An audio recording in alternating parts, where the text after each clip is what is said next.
morning, ladies and gentlemen. I am your host, Obinna Okeke. Welcome to Debate Beneath the Surface. I will be your regular host today, and then we're going to be talking about a disease called depression. Depression is what we suffer in every day of our life. Most people are aware of it, most people are not. So, in the next 20 minutes, we're going to be looking at who suffers it, what drives it, and how each of us can guard against it. So before we start, let's now define what we mean by depression. It's a clinically disease known to be characterized by persistent low mood, loss of pleasant action, changes in appetite or sleep, and difficult concentrating for at least 2 weeks. So physical symptoms can be like chronic fatigue, aches, digestive problem, often accompanied with low mood or emotional pains. The constellation of this kind is figured in your brain. When your brain is telling you all this kind of chemistry, then you know that you are having the symptoms of depression. Life's events and social constructs become a very big problem for you to focus on. So depression differs in genders, if you can characterize like that. So roughly 5% of adults globally suffers depression, with the rates climbing up to 5.7. Yet the burden is shared between the genders. The genders is not equally distributed. The women suffer more depression than the men, according to the World Health Organization. It says that 16% of female suffers more, and 10.1% of male suffered in the last years. So the survey about this depression goes beyond what we see. It develops in every day of our lives. So more women suffer more depression than men. So why is this disparity? Sometimes it could be out of hormonal fluctuation, mental frustration, greater likelihood to seek help, social pressures, in which plays more role in the men than in women. So underreported symptoms due to stigma, leading to underdiagnosis or undertreatment. So men tend not to report the issue, they put it within themselves, try self-medications, but women report more than men. Again, age and demographic pattern is also another form of a crucial factor that affects our depressive mood. So adolescents, for example, the young adults, shows higher rates, with nearly 1/5 individuals aged 12 to 19 reporting symptoms to disrupt their daily lives. This spark coincides with social pressure, academic stress, and the transition from adulthood. So when they're shifting from adolescents to adults, most of the depression are being reported. Most of them are not being reported. Social pressures, which include social media, what they see in social media, academic stress, these are part of the things that pushes depression into our young youths when they're transiting to their adulthood. Middle-aged adults sees a moderate decline, but rate rises again among over 60%, and 60% of the people that are not reporting these issues. They are often linked towards isolation, chronic diseases, and bereavement. When somebody dies, the pains that we see often a part of what causes us depression. So, but these rates, again, among other patterns, helps us to tailor prevention and support across lifespan. So, unpacking the cause of depression. No science, according to the research, has a typical example of what is causing depression. So biological factors can be part of it. Psychological factors can be part of it, and then environmental factors. So let's now narrow it down to each and every one of it and discuss about it. So the biological factors, for example, the genetics. If you're born in a family that is highly depressive, you are 2 times more likely to suffer depression than somebody who hasn't been born with genetically depression. So again, our brain chemistry can be part of the reason why we suffer depression. The way your brain is wired. If you're over worried, over anxious, it could be part of your brain, and this could cause us depression. Through the chemical imbalance. Chemical imbalance in our brain can also be a factor causing us depression. So this can be resulted as a theoretical remain debunked. So it's still under research. It hasn't been proven. So another factor is a psychological factor. It covers personal traits such as low esteem, perfectionism, and tends towards negative pattern.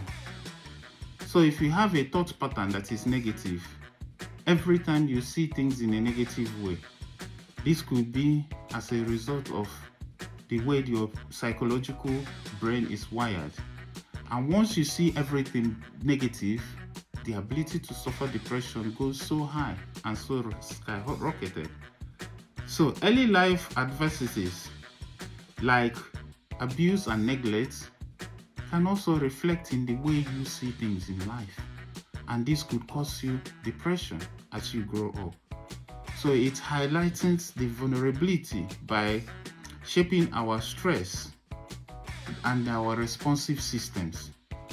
So another form of factors that influences our psychology in depression is environmental triggers.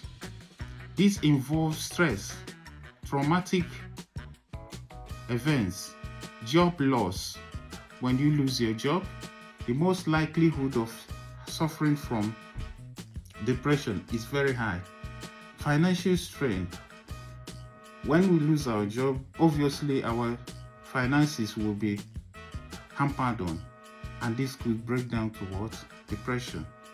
Relationship breakdown or the death of loved one. So this one is obvious that most relationships, when they break down, the people that are involved in the relationship tends to do what? Are hurt in their feelings. So they think too much, and this can cause a depressive mood to go down. So the death of loved one can be another factor that is causing us depression. This is obviously. How we can cope with social support we receive can tip balance between the resilience and the depression. So if we have a proper social support, it will help us to balance between having depression and not having depression. So this one is a very good way of coping with depressive mood. So let's move to the next segment. The role of life events and coping mechanism. So the next one is evidence-backed coping mechanism that works. Stay active. If you have, for example, a well-structured means of exercising, this will help to cope with depression. For example, if you have a gentle exercise that you do 20 minutes of exercise, for example, walking, this will boost the endorphin and mood regulation that you have in your neurotransmitter. So simple exercise like running, walking, press up, and then face these challenges will help you also to avoid anxiety-provoking tasks, making them seem longer. Gradual exposure, breathtaking to calm down, building confidence.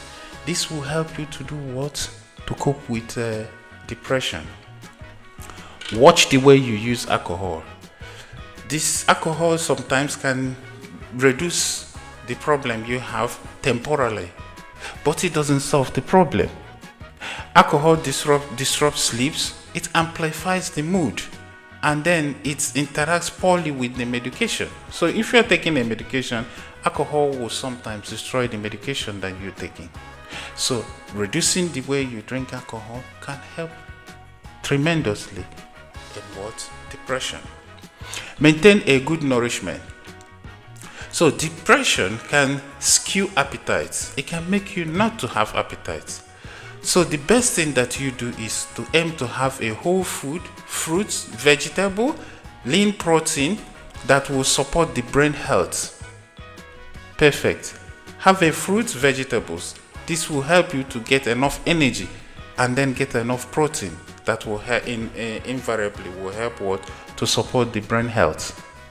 If appetite wants, small frequent meals can also help. You just have something to boost your appetite, eat so that the appetite will be boosted. Reinforcing sleep hygiene. This will help to what? To help it's a good strategy to cope with what? Depression. Rise at your normal time, keep your wind down low, and limit daytime naps for preventive healthy cardiac rhythms.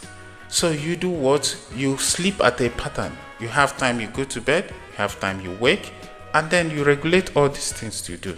That will help us to cope with what? Depression. So, self-help isn't enough. Despite the best efforts, some form of depression requires professional interventions. The UK NIC guideline recommend tailored treatment plan from cognitive behavioral therapy and antidepressive medication based on the severity of an individual preference. So it is being recommended to go for acute treatment. For example, a cognitive behavioral therapy, which will help you, give you antidepressive medication that will help you to do what? To subsidize when you have the symptoms growing up so high. For chronic or treatment-resistant causes, specialist services, combined therapy offers additional hope. So it is being recommended that you seek help from your GP or professionals healthcare. So reducing the stigma and encouraging discussion. The stigma remains a formidable barrier. People are afraid of talking it out because they don't want the stigma. Oh, he's suffering from depression. Oh, he's very sick. Oh, he lost his job. Oh, he's lost his wife. People didn't want to stay away from the stigma. Therefore, it is being encouraged for people to talk about it. Many still perceive depression as weakness rather than legitimate health conditions.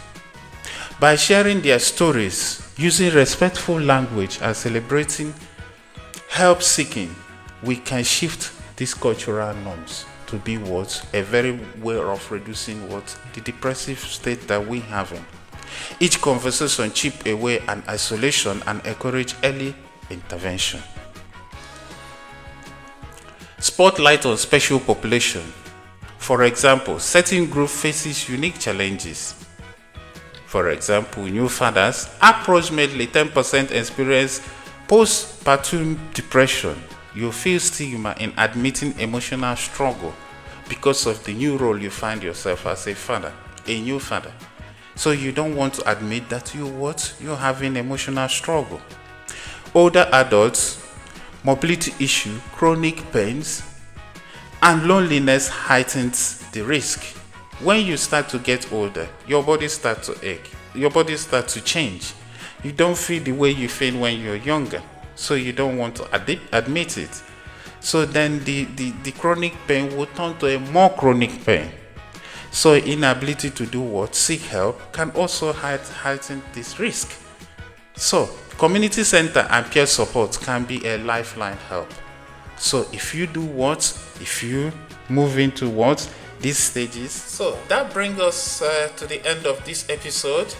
Thank you for listening. My name is Obinna Okeke, and then this is Beneath the Surface. Please don't fail to like, subscribe if you haven't, and turn on the notification button so that you see us when we upload a new video. Thank you so much, and see you in the next episode. Bye.